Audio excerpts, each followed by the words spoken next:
basically almost 2 years of my career, I was training pretty stupid, I'll admit it. But I didn't know what to do. There was no resource. There was no internet. There were no coaches back then for triathlon. I came from a swimming background, so my mentality was just go as hard as you can every workout and hope that you recover for the next one the following day. And I had some good results, but I was also seeing that I had this pattern of I would get little small injuries. I would get burned out. Almost every race afterwards, I got sick. And so I went through these periods where I'd go, day after day after day, very hard, which was kind of like, the mentality of training back then.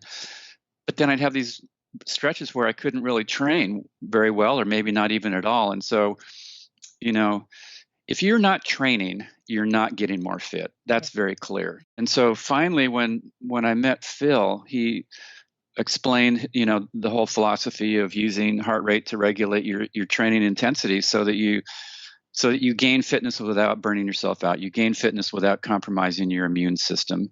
You gain fitness without just destroying yourself mentally so that you're fresh day to day. And I thought, I can't even beat guys twice my age if I'm running this slow.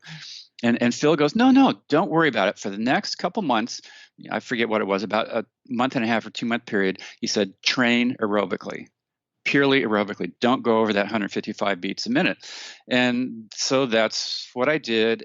In December, there was a half Ironman on Kauai, the Kauai Loves You Triathlon.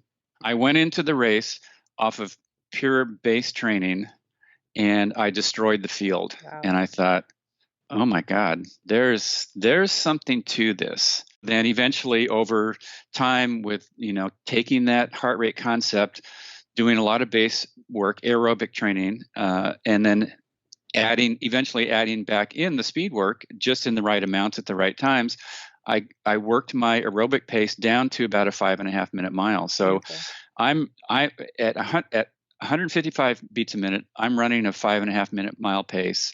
And the other guys, when I'm racing against them, their heart rate's 10 or 15 beats higher than mine. So I'm much less stressed out. My body has so much more reserve. And not only that, but my training got consistent. All the niggling injuries went away. I mean, it was mind blowing.